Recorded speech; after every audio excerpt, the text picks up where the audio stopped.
Hello అండి అందరికీ. మీరు చూస్తున్నారు ఆమె కథ ఛానల్. నేను మీ నీలవేణి. నా లైఫ్లో జరిగిన కొన్ని రియల్ ఎక్స్పీరియన్స్ని ఈ వీడియోస్ ద్వారా మీతో షేర్ చేసుకుంటానండి. లాస్ట్ వీడియోకి కంటిన్యూషన్ వీడియో ఇది. పెళ్లి జరిగిపోయింది. ఎక్కడి వారు అక్కడికి వెళ్ళిపోయారు.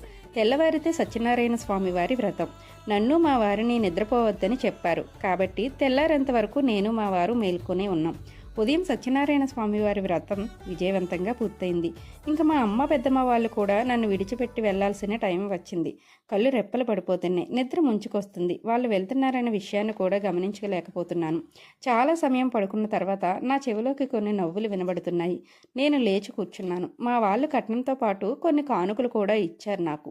వాటిలో ఒకటైన ఫ్రిడ్జిని ఆ రోజే ఓపెన్ చేస్తున్నారు. మా అత్తగారు ఆ ఫ్రిడ్జ్కి పసుపు రాశారు, బొట్లు పెట్టారు, కొబ్బరికాయ కూడా కొట్టారు. అక్కడ ఉన్న వాళ్ళందరి చేత బొట్లు పెట్టించారు, ఒక్క నాతో తప్ప. సర్లే, అది తెచ్చింది నేనే కదా అనుకొని నవ్వుకున్నాను. తర్వాత బీరువా వంతు వచ్చింది. అప్పుడైనా నన్ను పిలుస్తారేమో అనుకున్నాను, కానీ లేదు. ఆవిడ కూతుర్లు కాని కూతుర్లు, కోడళ్ళు కాని కోడళ్ళే ఆ తంతు కూడా పూర్తి చేశారు. నా వస్తువులు నాతో ఓపెన్ చేయించలేదన్నది కాదు నా ఆలోచన. నలుగురిలో ఒక్కరిగా అయినా నన్నెందుకు గుర్తించలేదా అని అనుకున్నాను. తర్వాత విషయాలు మరో వీడియోలో షేర్ చేస్తానండి. వీడియో నచ్చితే లైక్ చేయండి.